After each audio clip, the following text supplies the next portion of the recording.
I must say that my experiences in terms of the Hizmet movement, it is going back to the idea that Islam is a way of life. It's lived.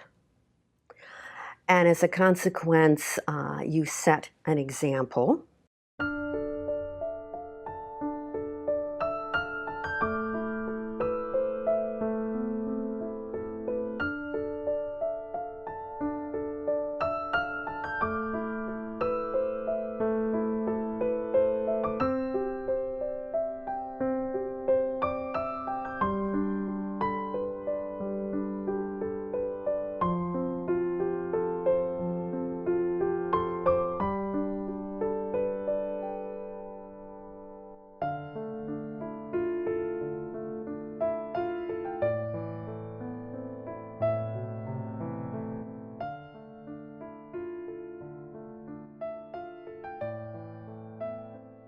I'm Fran Hassencahl, and I'm in the Department of Communication and Theater Arts. I'm a professor there, and I teach courses in intercultural communication. Just finished teaching a course, team teaching a course on the Arab Spring, and I also direct a minor in Middle Eastern Studies, and I have been to Turkey a number of times in various capacities as guest lecturer, traveler, visitor, etc. And during a period, I guess, about 15 years, I came into contact with the Gulen Movement and had some opportunities to observe and to also interact with people in the movement and have, formed some opinions and positive opinions. That's not to say that there aren't some issues that I think could be improved, but by and large, I have, and this is partly out of my own college experience and tradition, can resonate with the concept. My undergraduate college, the motto was culture for service, and lots of my colleagues did overseas and domestic projects very similar to the kinds of things that people do in the Hizmet movement. So I can kind of resonate with that experience. As far as the leader of the movement, and yes, leader, but on the other hand, there are many leaders in the Gulen movement. It's not a hierarchical, structured organization as some organizations are. I have not met him personally. I have read some of his writings, and of course I have read lots of things, both pro and con, about him as a person.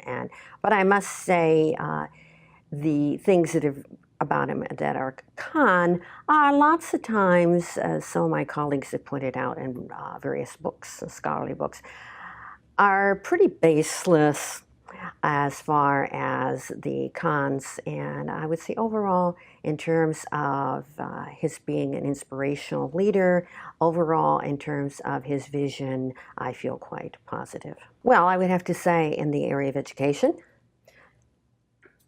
the most common and most important kinds, in my mind, contributions of the Gulen movement, because I'm an educator. Of course, I'm concerned about that, not only in terms of American education, but worldwide education.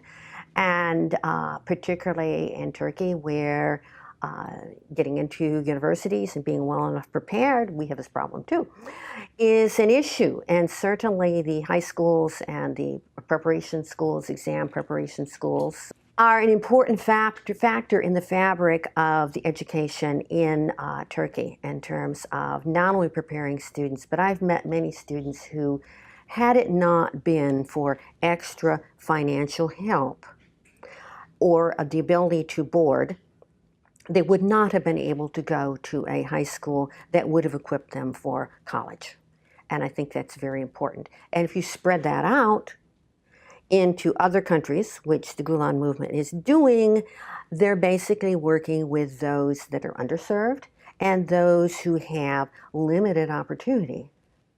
And the name of the game these days is you have to get training and education. I must say that my experiences in terms of the Hizmet movement, it is going back to the idea that Islam is a way of life. It's lived. And as a consequence, you set an example. I have not been proselytized by people in the movement.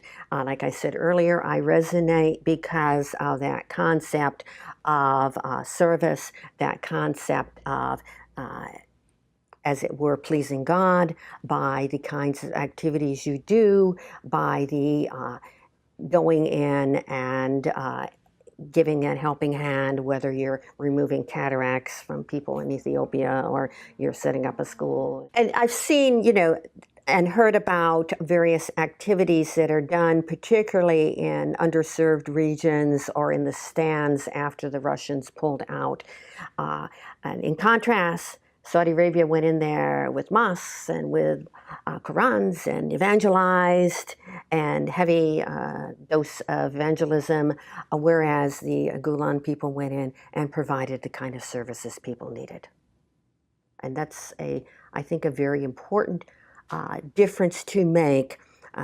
For the most part, Islam is not a missionary-oriented movement. I'm very impressed by the interfaith activities of the Gulen Movement and have had the opportunity to participate in some of those activities. And I think that this is not only in terms of dispelling understanding, but providing relationships and opportunities to work on problems that aren't just necessarily based on one religion or another religion. And the only disappointment I have is that I think we're doing a good job of building relationships, but I think there needs to be a little more discussion in terms of some theological issues and understanding. And I think that some of the Gulen students need to also, in addition to studying Islam and the teachings, look at some of the teachings that are in other religions. Basically, a kind of looking at and understanding and reading does not mean that you're moving to that side. It just means I'm now better informed. In the same sense that particularly Americans do not know very much about Islam. I find that some of the people in the Gulen movement do not know very much about Judaism or Christianity. And I think that it may be useful to sometimes move a little more beyond the kind of sharing of ceremonies and holidays and meals and these kinds of things to some actual discussion about some of the tougher issues.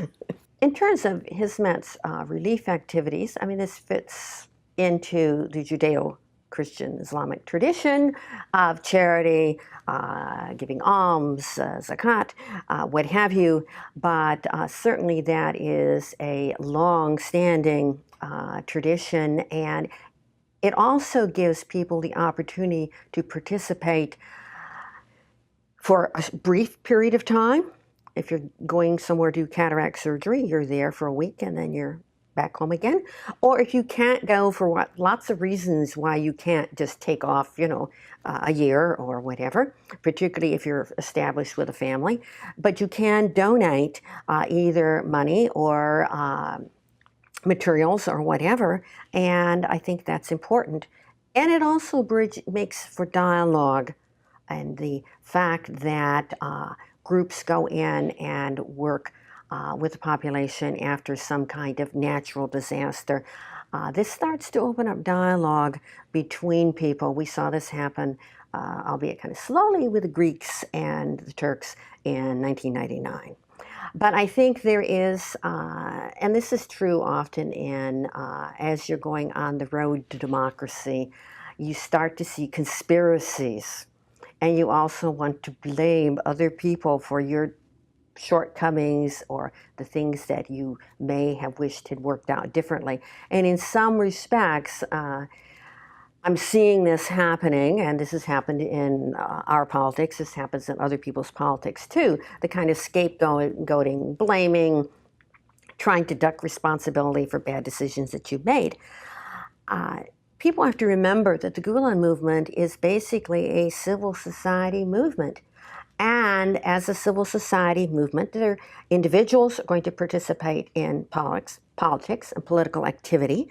The organization may not be doing that because of the separation of church and state, but individuals are free to do what they wish, and The Gulen Movement is not a centralized movement, so people cannot necessarily say, if you're in the government, I speak for. And they certainly have the opportunity to lobby and to lobby their representatives in the parliament. And I don't see the Gulen Movement doing anything differently than the American Medical Association does, or the National Rifle Association does, or the Red Cross does in the United States.